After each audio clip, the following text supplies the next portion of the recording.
New Thought Media Network.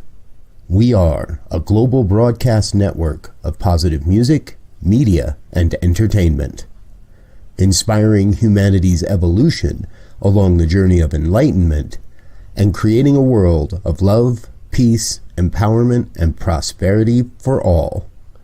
New Thought Media Network. Positively inspiring.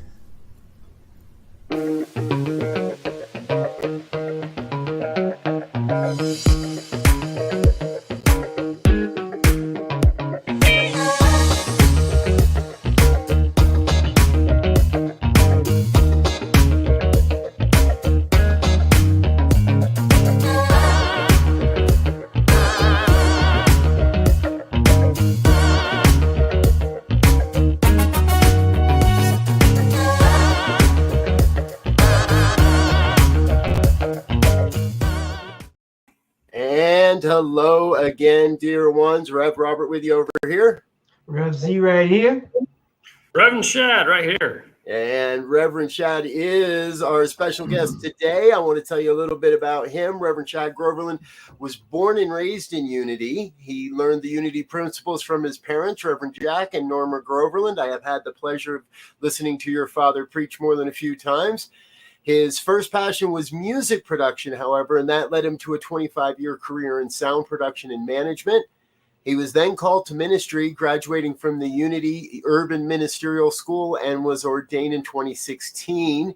He served the Unity of Las Vegas, Nevada for 5 years before returning home to Unity of Boulder, where he co-ministered with his sister and his father. Reverend Shad's Unity experience is vast and long-term. He served as a youth director, board trustee, youth camp counselor, youth and family team leader, the Next Generation Unity Ministry Advisor. In 2018, he was appointed to the UWM Board of Trustees, and the convention body confirmed the appointment in 2019. He was elected secretary to the board in 2019 and 2020.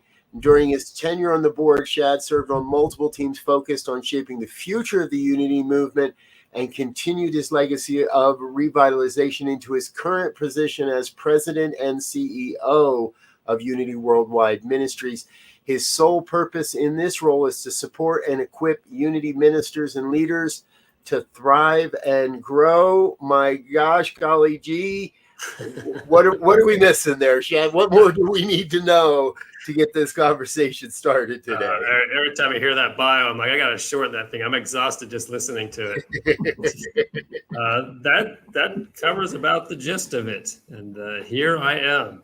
Yes, and we are really grateful that you are with us. And, you know, one of the main thrusts of our of this program is to look at the future of New Thought, at where New Thought's going in the world. What are the growing trends? How do we make sure New Thought doesn't become stagnant and irrelevant in the world? And over the last couple of years, I've had a few chances to see you speak personally, live and in person, and I really love the breadth of way you present information, from the very history and looking at the history of Unity movement and New Thought, and recently at the International New Thought Alliance in Fort Lauderdale back in July, you gave a rousing talk where, well, I think you'll agree, you probably scared a few people, but I think in a good way. And that was really talking around social media, AI, and the future of how New Thought fits or that maybe doesn't fit within the current paradigm. But I also see how we can help to influence the coming experience of all this. So that's where we're kind of going today, folks. If that doesn't sound like a lot, rewind and listen to it again. It sounded like a lot to me. So, but welcome to the program. Glad you're with us. Thank you. I'm ecstatic to be here, ready to get going. Perfect. So share with us a little bit. I don't think everybody's had a chance to watch the video that we're referencing, but Reverend LZ and I have been watching it, and I've been taking a deep dive into it. But if you would, share with everybody else just a quick synopsis of the thrust of that talk. And it was called Shall We Lead or Shall We Follow, I believe, correct? Yes. So it was addressed to a lot of New Thought leadership, New Thought individuals in the room at the INTA. And it came on the back end of a few months of me diving into what's happening with this new form of artificial intelligence called generative AI. So we've had artificial intelligence for a long time. It's assisted us with various things. All of a sudden coming onto the scene is generative AI. And that's, I guess, somewhere in the last 2 years, it's really started to develop. And we're talking about a form of artificial intelligence that now is not only processing, but it's creating. So it's creating on its own. Traditionally, we would give information to an AI, it gathers some spit out result that we were looking for, and we move on our way. But now it's processing information on its own. It's creating new things. And we've seen how it can modify a picture. We've seen how it can create a new video on its own. It can edit a video on its own. All these things that are coming to light. Yep. And so I'm in the space where I don't want to have my head in the sand about what's happening in the world. And I know that I'll speak for Unity at this point in time. Some people have claimed that we've kept our head in the sand when there's been difficult things happening in the world. And we pray it away, or we just use positive affirmations and we just say, oh, it's going to be okay. Well, I don't want to be in that place. The world is changing rapidly, and I think it's a time for us to be open and honest about some concerns we have. So that's really was my intention for that presentation, was to address, here are some concerns I see about artificial intelligence, specifically generative, and social media. And we all know that social media can do harms, can do amazing things. The online space can do amazing things, but we should be aware that it can do harms. And we don't want to be contributing to the areas that are doing harms. And we don't know if we are unless we know what they are to begin with. And that was at least the thrust of the topic. Yes. Beautiful. Thank you. Thank you. Very well stated. And folks, if you'd like to watch the whole talk, we have left a link in the description of today's show. It was part of the International New Thought Alliance 108th Annual Congress, and I even queued it up so it'll start right at the introduction for Shad. You can go back and watch the other stuff at another time, but it's a really great conversation, and I think it's one that's most important, because I left that talk thinking, okay, I got to rethink this ministry we've been working towards in the last few years, as far as how New Thought Media Network approaches our involvement with many of the platforms. Because in that talk, you mentioned, and I'd love to jump off here for a little bit, on the platform is now actually the message, rather than the message that most people think they're trying to share on a platform. Yeah, so it was triggered off of a podcast I've been listening to that is really diving into what's happening with social media, what's happening with AI. And one of the things they brought up was a long time ago, we had this concept that the media was the message. So if it was the newspaper itself was sending a message regardless of what you put into that newspaper. Well, they were fast forwarding that to say, that's still true today. The medium is the message. And if the medium is Twitter, the medium is TikTok, it has its own message that exists within the algorithm, within the platform itself, that somewhat regardless of what you put into it, it's going to supersede that with its own intention, its own space, its own world it has created. So for us to be mindful about, it's not just anything I put in there is going to be great.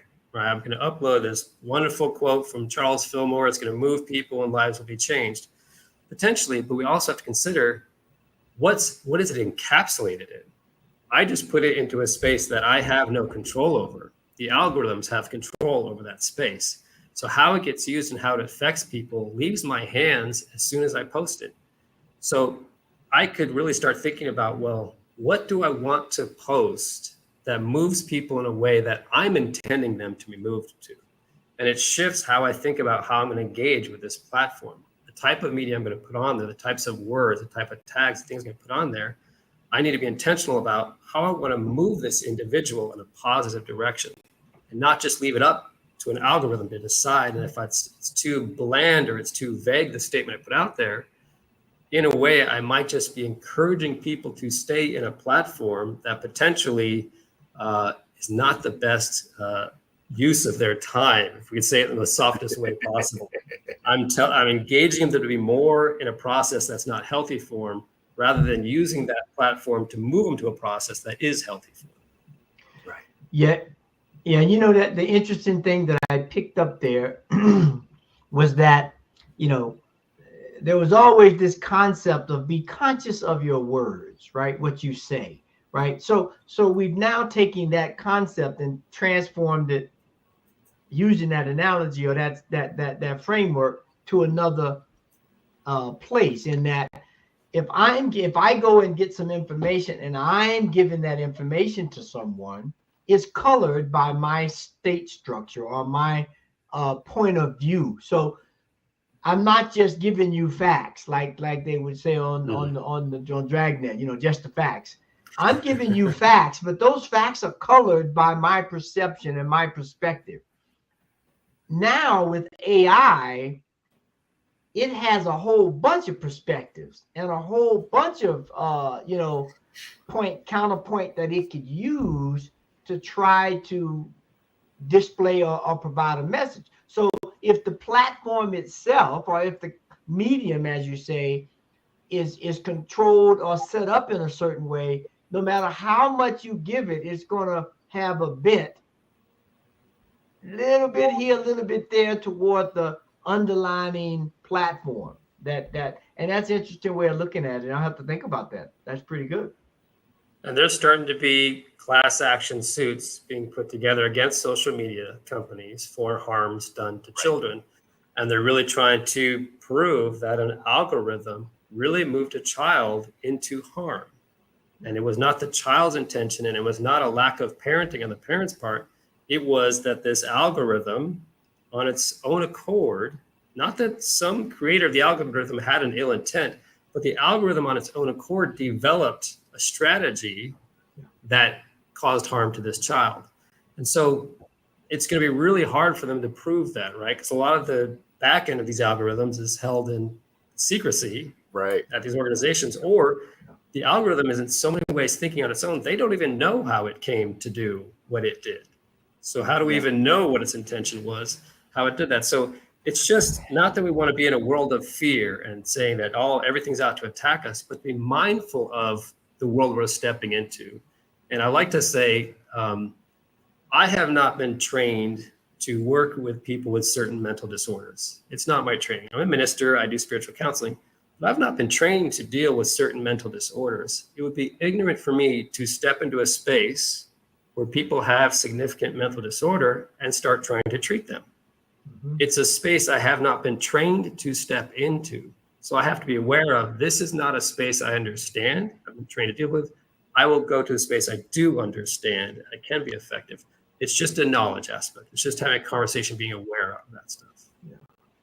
Yeah. You know, one thing that pops up here is like I remember when computers were at their almost infancy, right? They had flight simulators, and they have real flight simulators for pilots that these flight simulators kind of simulate weather patterns and air changes and wind shears and everything. And then they just had this, they've now elevated it to, I don't know if anyone's seen the new movie Gran Turismo, based on a true story about a kid who was driving these cars on a video game, and they took him and turned him into a real driver, right? That's AI, right? Mm-hmm. And the ability for someone to gain is just as counterpointed with someone to lose, right? And so the ability to be able to understand the technology, because no one thought that this kid could do it, and he did on one of the some hard cases in terms of race courses. Mm-hmm. But in that simulator, it was only trying, the purpose of it was to improve a person's skill. It didn't throw any monkey wrenches in there. It took the course and said, here it is, do your thing. But now this algorithm is capitalistic in a lot of ways, right? Or it's power driven or brand driven, as we say, to create an environment where they are in control of not only your decisions, but your money and your mind and everything else. So we really have to be aware of how these tools are used, and not just think that they are panacea. And I think New Thought is a great space to be a part of this conversation. Right. Mm-hmm. We really need that consciousness in this space to be a part of that conversation. I think back to, the dawn of atomic energy. It would have been great if some people were in that space before it was unleashed, it become weaponized. Again, it's a platform, a thing that has an incredible use for good, but it also can be weaponized. And we see that over and over throughout time. Yep. A new incredible power comes onto the stage, and will it be weaponized? Will it be used for good? Will it be both? Who's making that decision? Well, it's not always the people you want to have in that room making that decision. Right. We're not in that room. The public's not a part of that decision. So we've now introduced this new, incredible, powerful entity. And I think we should be a part of that discussion. I think we should be a part of that decision of what direction it goes in, so that it's not just weaponized against us or weaponized for profit, but that it can be used for all the incredible things it could be doing for healthcare and for regenerating lost limbs and things we can't even imagine of. Yes. All of those, let's work on moving it in that direction, and not so much, which we already know is infiltrating into the military, to take that to levels of destruction that are probably beyond our imagination in the opposite direction. Right. We one of the things I've always loved about New Thought, and I hear this in all the traditions, is we're not here to teach people what to think. We're here to help people learn how to think. And what I'm hearing in this is, it's so easy to take these things, AI and such, and weaponize them by telling people what to think. Mm-hmm. And if we can get more and more New Thought folks in the conversations, in the rooms when decisions are being made, I won't hide the fact that I love the fact that Marianne Williamson is influencing our political discussion. Mm-hmm. To what degree is yet to be seen. Will she ever be a truly a major front-running candidate for president? Yet to be seen. And yet there's somebody willing to have that conversation. And we've seen this in other places. We've seen it in media specifically, where a lot of actors and media people find this philosophy in one way or another and start to infiltrate it into their work, if you will, or into the scripting of different things. This is a much bigger conversation. And we've talked a little bit, and it's been an idea that's floated around. Now, both Shad and I were at the Parliament of World Religions recently, and I don't think you were in that panel, but I was in a panel or watching a panel discussion, and the idea came forward: why not flood the zone? Why not just overpower the AI with that positive message and flood the zone with a New Thought message? Because the AI is bringing back what's already out there. Mm-hmm. In some degrees, it is creating its own new content or its own new understanding, but for the most part, it's pulling from the content that's already available. So why not just flood the zone and make AI a New Thought mouthpiece, a voice for New Thought? I like that idea, but I was just thinking when Chad was talking to you in terms of there's the platform formerly known as Twitter, X, right? Then there's I couldn't resist. Then there's which is supposedly more informational, right? Mm-hmm. Then you have Facebook, which is more social. Then you have TikTok, which is more entertainment in some respects, right? And so now we have these different platforms that have a specific intent or ecosystem of what it's trying to provide. And so how do we be? I mean, we will need a cadre to go in and begin to do that, because and we won't even bring up YouTube. With YouTube grabs everything from everywhere and just bang it all together, right? And there's so many platforms now. I like that idea. I'm just trying to get into my head, how would I mean, it would have to be on all fronts, right? Right. Because if not, then we'll be creating a one-sided balance, and then we'd have one again. It'll be one pitted against the other. I kind of envision, and it's a monumental task, and I think we should definitely be in the space because, if nothing else, why not? Well, and when you look at, I mean, a large majority of the new thought demographic, as I've seen it, is the 50 plus side. Yep. Right. And they are fairly tech savvy and getting more tech savvy. But when we have these conversations about we need to flood the algorithms and we do these things, as I've talked to individuals, you just see their eyes glass over. It's just like, I don't even know where to begin that conversation. And then you sort of lose them. And I think for us, it can be much more tactile. And recently, I've just been saying, I'm pro-human. I am pro-human over technology. I want to be choosing human beings over technology. And I want to support technology that supports human beings. And part of that, and as I mentioned at the presentation at ITA, is that I can make a choice. If I go to a grocery store, and from my perception, the self-checkout lines have removed jobs for humans, and I now see less and less humans at my grocery store, I can then make a choice. I will stand in the long line for the one human being that's checking me out to support that human and to send a message to this store. You're losing business because it's taking me so long to check out now that I'm standing in this line because I'm refusing to engage with this. And I know people have different perceptions about, well, that self-checkouts made it more efficient. So that's actually creating more jobs. For me, I'm going in, and from my consciousness in my space, I just see people absent. And that concerns me.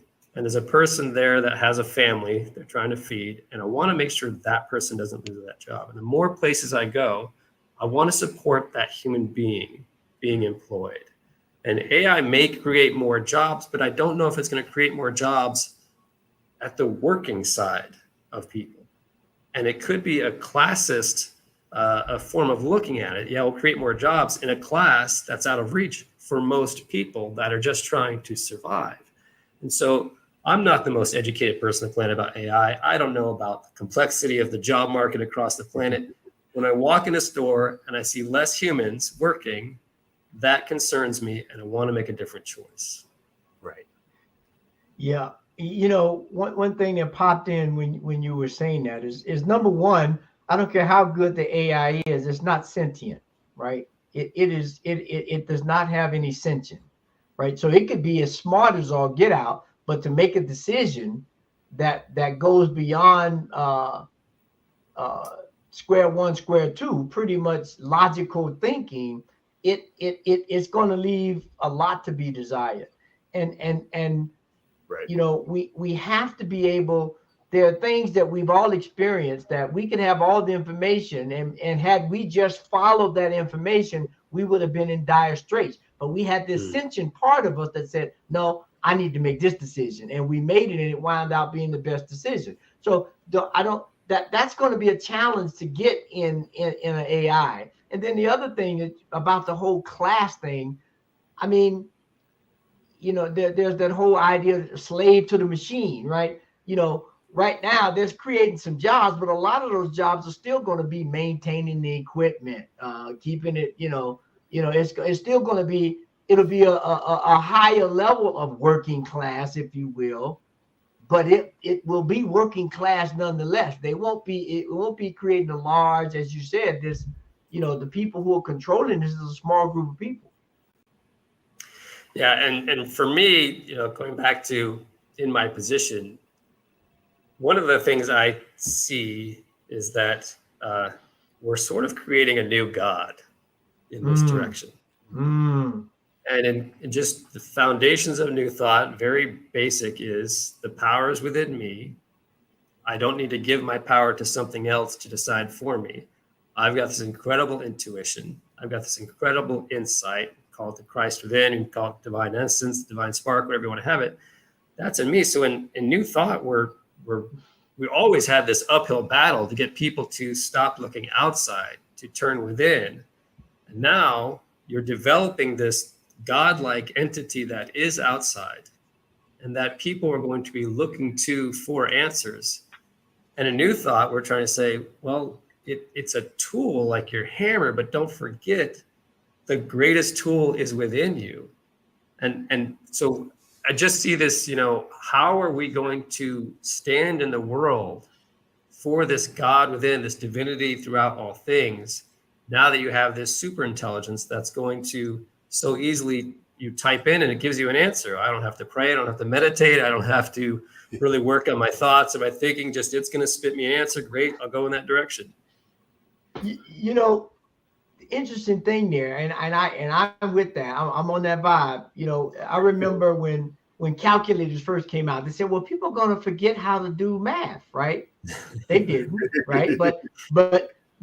But when you need higher level math, I ain't trying to write out no full blackboard full of equations anymore. When it gets like that, I'm going to the computer. So if it's put in its proper perspective, it can be a great tool. And then when we look at it from the standpoint of as you said, I can't look at, if I have a hammer, everything is going to look like a nail. I'll give up my screwdriver and I'll give up my saw. So that has to be taken in consideration. But I think the biggest piece that you shared there was this whole thing about that I would boil down into involution, right? Is that for me to involute as opposed to evolute, right? Because if I'm looking outside the world, I'm trying to look at an evolutionary process of this computer. But to be able to go inside and determine how that can be used, or even better, how to create it, will be lost if we miss that two sides of the one coin that always has to be there. It's a matter of how we understand it and use it for the preservation of life. We always say here, life is prime. Everything else is secondary. And if something is taking a foothold that's taking life away, then we need to put a check on it. Yeah, absolutely. And, for me, there's, I spent a good portion of my day-to-day researching flights between how to get from Denver to Nairobi, and and New Thought Media Network is supporting the CSL Kenya convention next February, and we need to get from Denver to Nairobi.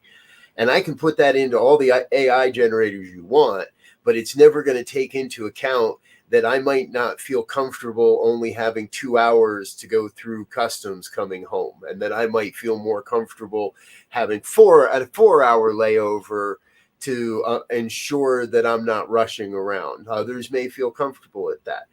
Some people may want a 7-hour layover. Some people may not. And we're never going to really be able to take away the humanness of it, which is why I love when you said I'm pro-human. Dear friend of ours, Lori Carlson's with us as well. I'm pro-human too. Thank you for being with us today, Lori. So we're going to take a real quick break and let Reverend Shad and everybody else have a quick sip of water, let you learn a little bit more from a couple of our sponsors and a little bit more about what's happening here at New Thought Media Network. But please don't go away. We're going to be back with a whole lot more and 2 more segments here with Reverend Shad. So stay tuned. Hit the like, share, and subscribe buttons. We'll be right back.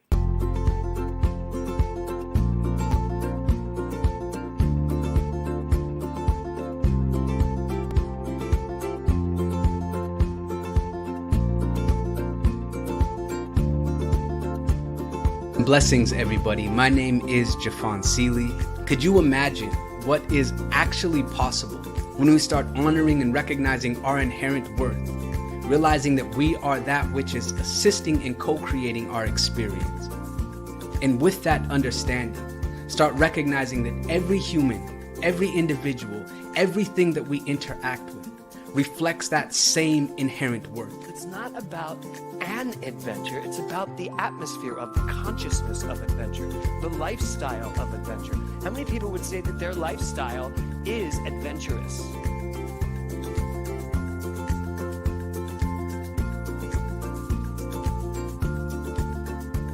My name is Lisa Benson. I'm a diversity, equity, and inclusion consultant and the author of Anchored in Bias, Fired Over White Tears. It's a book detailing my lived experiences with workplace bias and what fueled my passion for normalizing conversations about differences and creating safe spaces for everyone to bring the best version of themselves to life every day.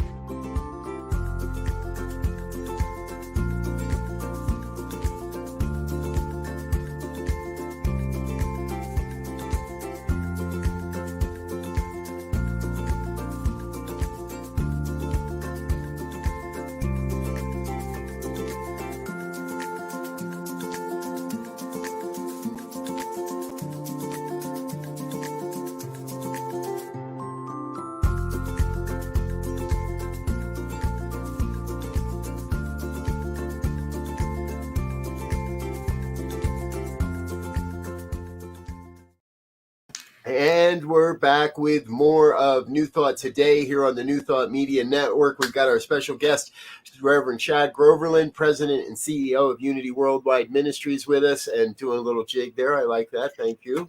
Well, jamming music in there. Yeah.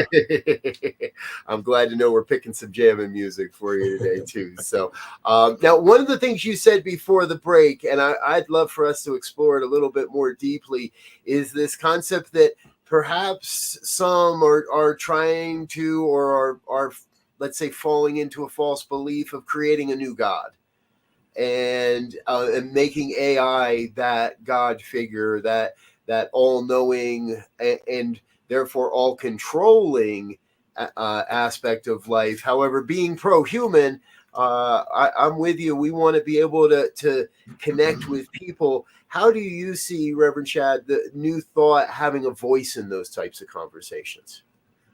Well, first, let me say, I have no idea where AI could go. I have zero predictive ability. It's an infinite possibility. Maybe AI actually becomes the voice of God. God speaks through AI and the planet is saved and we all sing hurrah, we move along. I don't know. But I just have to go off of what I feel. And when things are feeling like they're becoming disconnected, I have to speak to that. And so I actually had someone recently, we were just spitballing about spirituality and stuff. And they said, well, what do you think's the next religion? Because religions kind of evolve over time and pop up. And I said, naturally, the next religion has to be the worship of AI. I mean, it just seems like the next progression of religion is people will gather to see and worship AI. I don't know what that would look like, and I don't know what sense that would take. But if you're creating a super intelligence, I would just think that's the natural place it's going to go. I mean, we did it with inanimate objects in the past, and we gave a super intelligence-like qualities to a golden calf, and we all worship that. Well, now we're getting a legitimate super intelligence. Why wouldn't someone start worshiping that? It goes there. And so for that and for New Thought people, I just think having this conversation in public spaces and being mindful of what do we have the skill sets to engage in and where do we not? And that's part of the reason I wanted to give that presentation, because I think a lot of times, and maybe I can just speak for myself, in my ministry, I thought, I need to live stream. I need to put out social media content. I need to have a YouTube channel. I need to do these things. I didn't put a lot of back end thought into, well, how will this land on the other side of it? Just because I may have stood in this space and I spoke what I thought was an empowering message, I don't know how it landed on the person that was watching it through an iPad hundreds of miles away or wherever they might have been. And I really had a moment of clarity when I thought, when I'm speaking publicly, sometimes the New Thought message or the message, it can be triggering for individuals. And so I've seen people start crying in my congregation. I've seen them actually stand up and walk to the back of the room. And I've seen one of my prayer chaplains approach them and talk to them, make sure everything's okay. In that moment, I thought, well, if that same thing happened with this individual sitting at home, watching me on their iPad, who's there to pick them up? There's no prayer chaplain in the living room with them. Who's there to support them if they've had a really triggering moment in that space? I can't then walk up to them after the service and say, is everything okay? Would you like to come in for some counseling? Maybe midweek we could talk about this a little further. I don't have that accessibility. There are tools and resources to be able to do that online. So you can do that online. I did not have those skill sets. And that was a real eye opener for me to say, maybe I don't have the skill sets to do what I'm currently doing online because I don't know how it's landing on the other side. Maybe I don't necessarily understand how to do social media right now because I've just jumped in and thought, oh, I'll do some memes, I'll do some things. I didn't put in the forethought. So it's really just a call to say, where are my skills and how could they land best? If I want to be in an online space, maybe I need to partner with a minister who really has the skills for that space, that has thought into these things that maybe I haven't even thought into. And just being raw and honest about, I'm not the best at everything. What I do doesn't land incredibly well everywhere I do it. Where am I good? And where am I necessarily not having the skills where I need support and help others?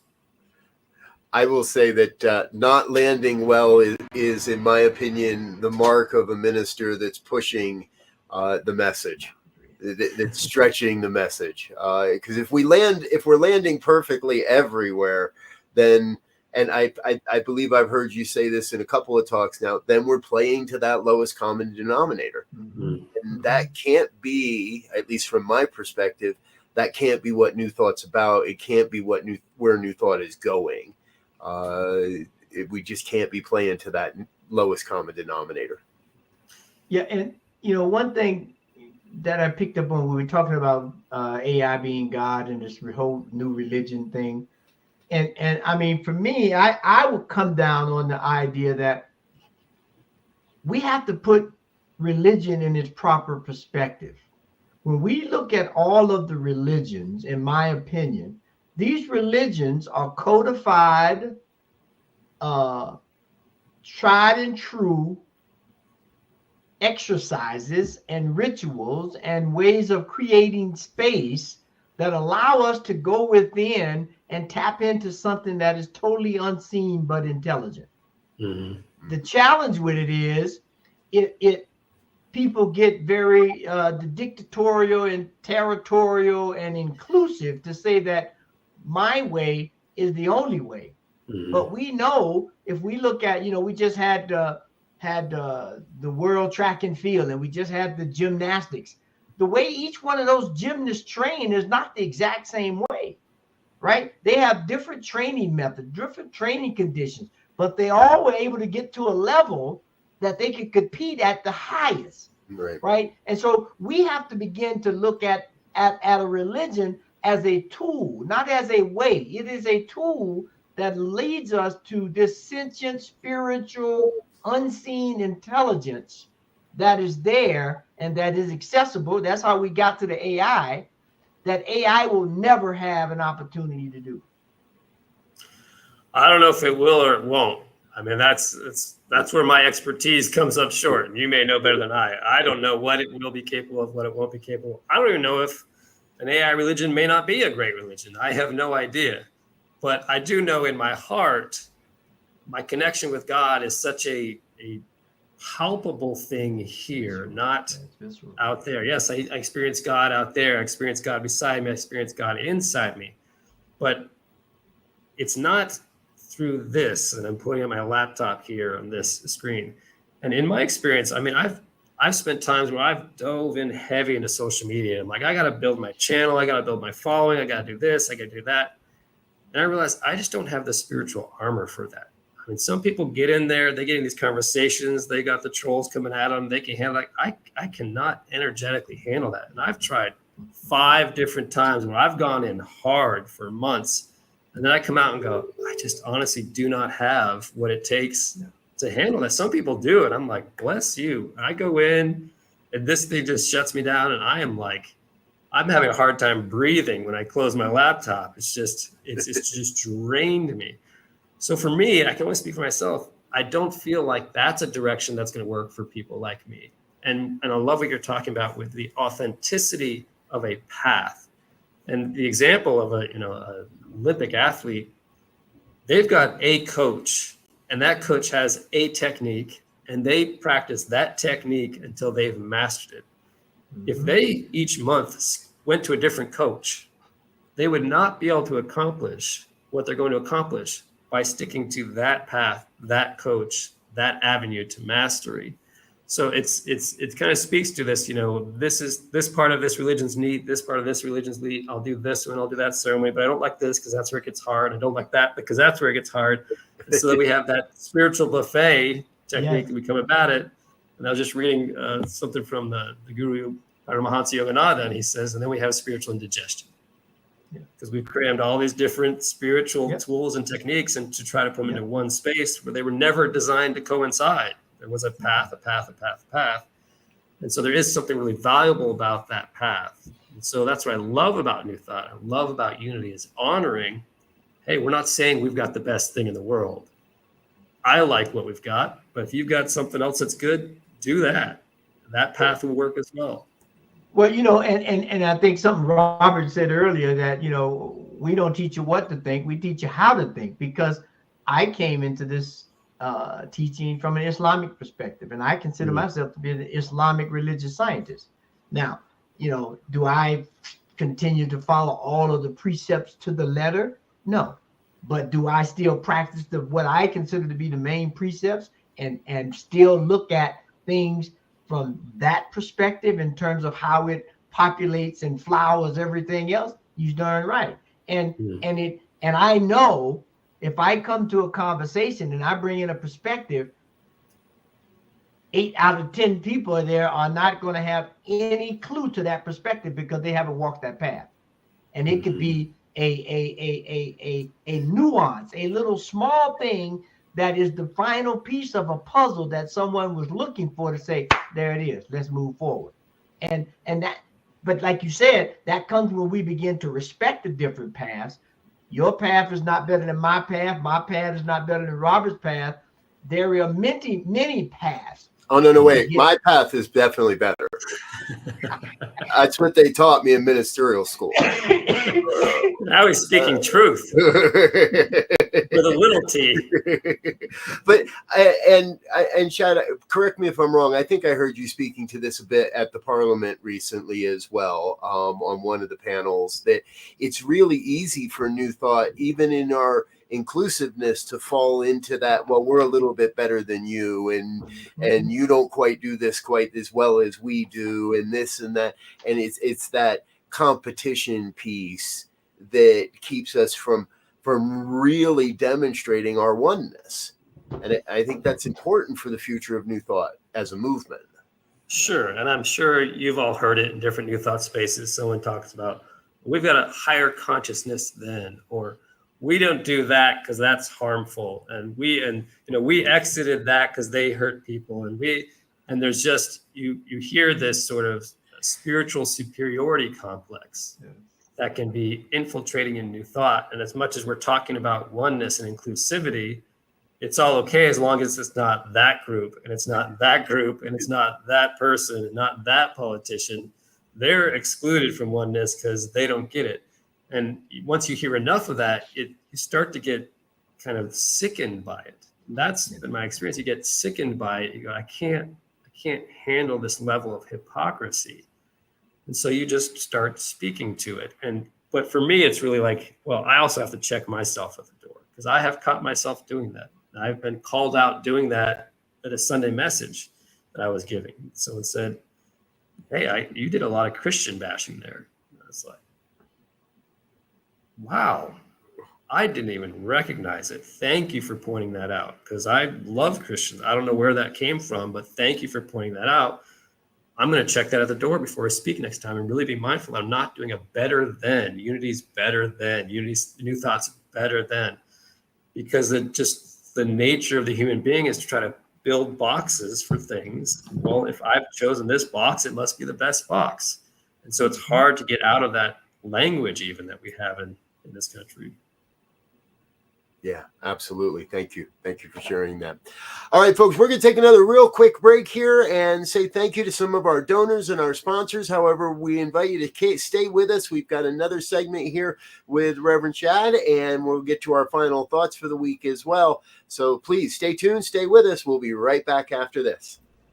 Please help us say thank you to our organizational sponsors, including the Hepperland Foundation, Affiliated New Thought Network, International New Thought Alliance, Science of Mind Archives and Library Foundation, Center for Spiritual Living Denver, Center for Spiritual Living Midtown, New Thought Philadelphia, Planned Happiness Institute, Summit Center for Spiritual Living, One Heart Retreats, Center for Spiritual Living on the Lake, Unity Spiritual Center, Kitchener, Om Center for Spiritual Living, La Mesa, Satya Center, Center for Spiritual Living, North Jersey, Unity of Savannah, and Center for Spiritual Living, Seattle, as well as all of our individual donors.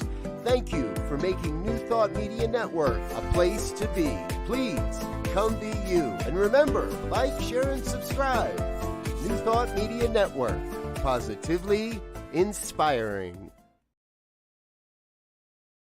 I was made in the image. I was made in the image of love. I was made in the image. I was made in the image of love. Here and now I can see I was made beautifully. I was made in the image. I was made in the image of love. Wish we'd all stop acting like we're strangers if we could see underneath. We are one family, and it don't matter where you come from. Every heart beats to the rhythm of one love, one love, one love. Every heart beats to the rhythm of one love. Every heart beats to the rhythm of one. What if we could rise?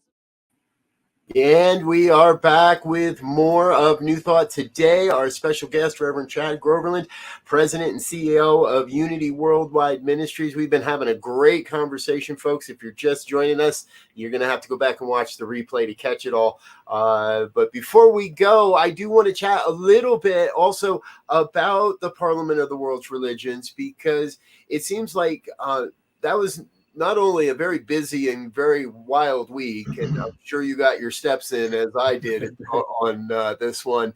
How everybody got like 10 days worth of steps every day, I think, at this event.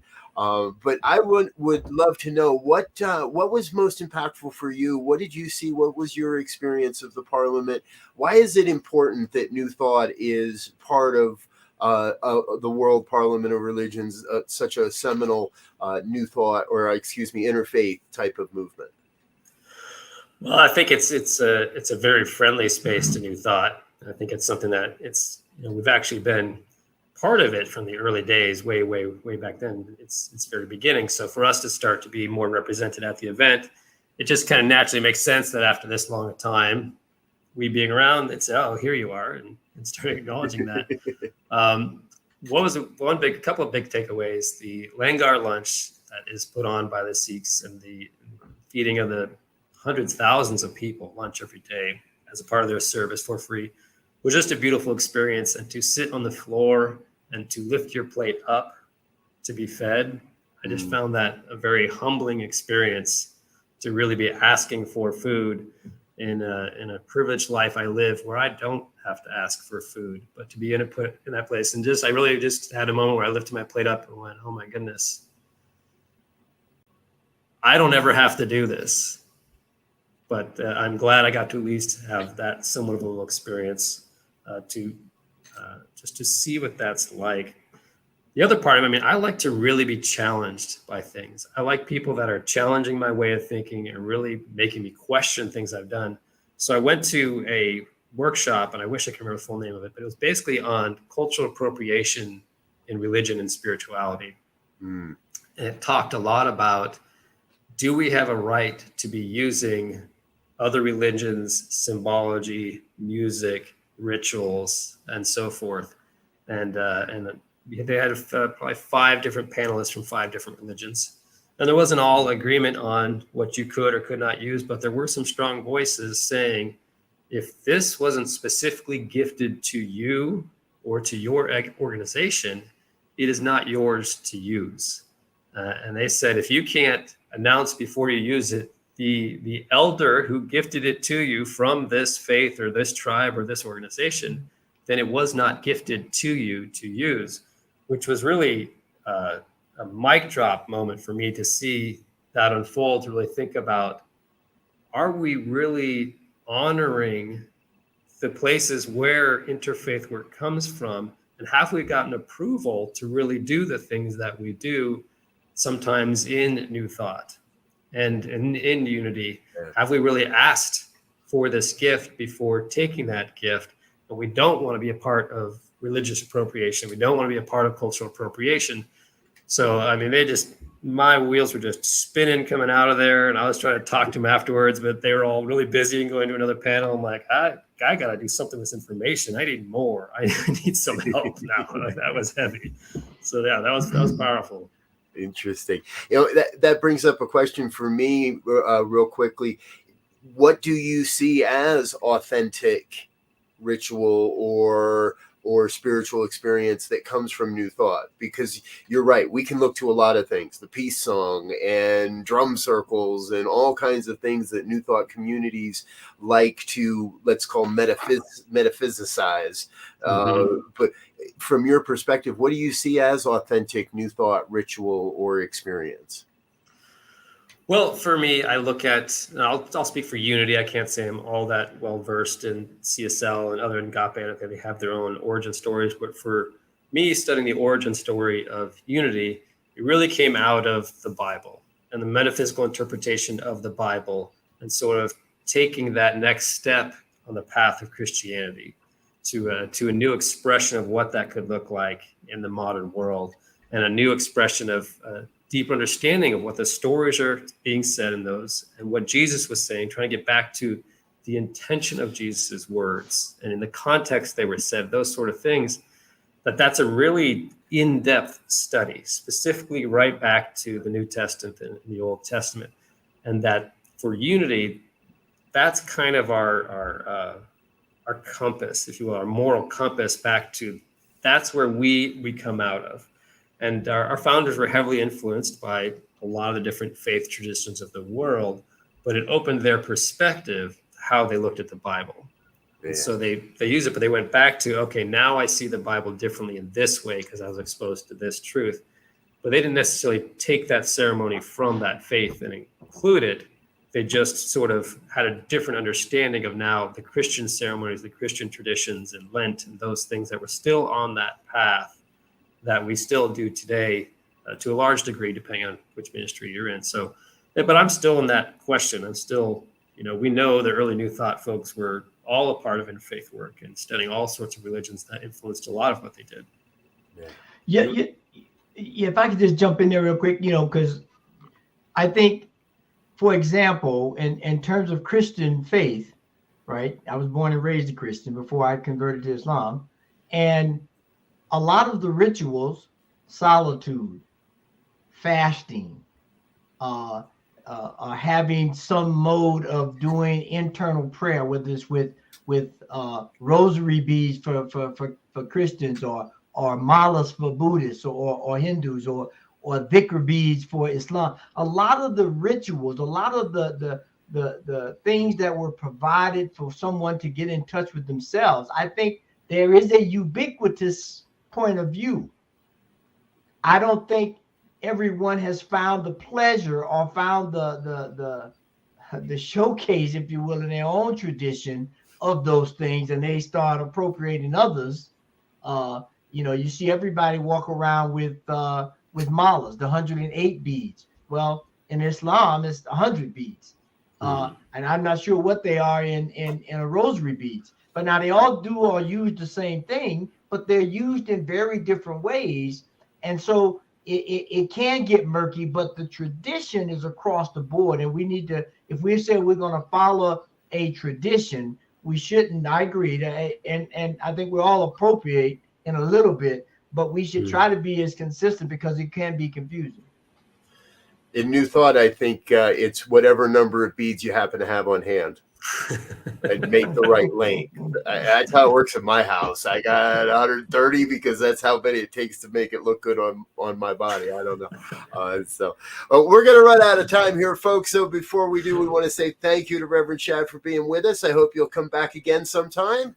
Absolutely. I would love to. Right on. You can reach out and connect with Reverend Shad at unityworldwideministries.org. That's going across the bottom of your screen. You might find him on social media, but from the sounds of it, it's not like you're going to see him in every news feed all day long. So you probably not.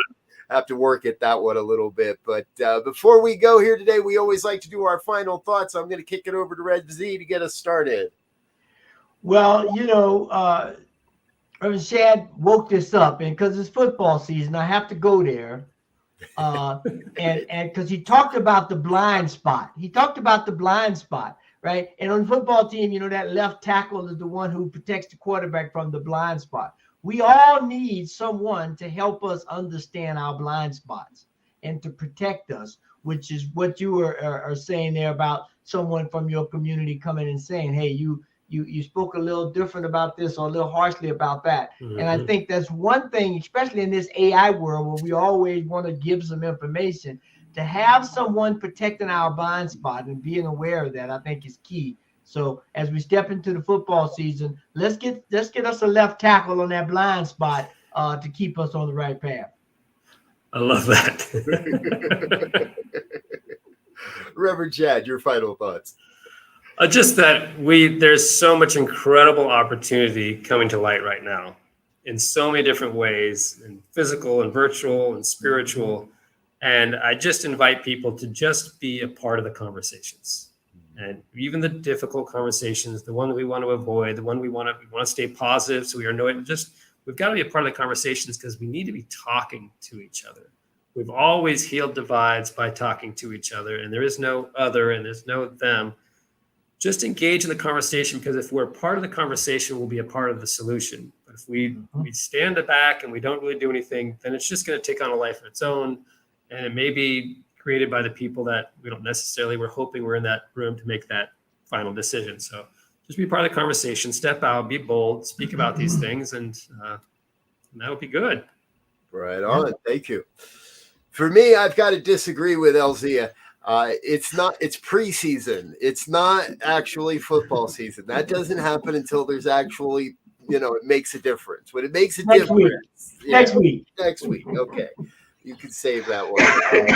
But I also want to echo and agree with what Shad is saying, that for me, it does come down to the conversations. And are we willing to be authentic and involved and engaged with the conversation? And one of the themes I keep hearing again and again and again in so many places is authentic conversations also require authentic and deep listening.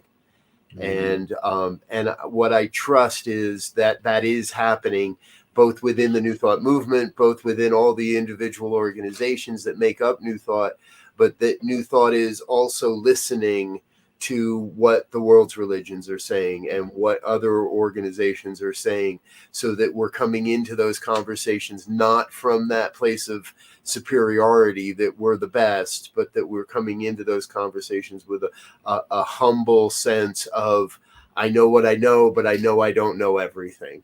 Mm-hmm. But from the sounds of today's conversations, I think we are headed in the right direction. So again, Reverend Shad, thank you so much for being with us today. It's been a pleasure to have you with us. Absolutely. Thank you for inviting me. Absolutely. Folks, that's all we've got for today. We're going to get out of here, although we'll be back with more. And please stay tuned to New Thought Media Network through all of our programming. Every day, it's an adventure, what you'll find here on New Thought Media Network. Until next time, we wish you peace and richest blessings. Bye now.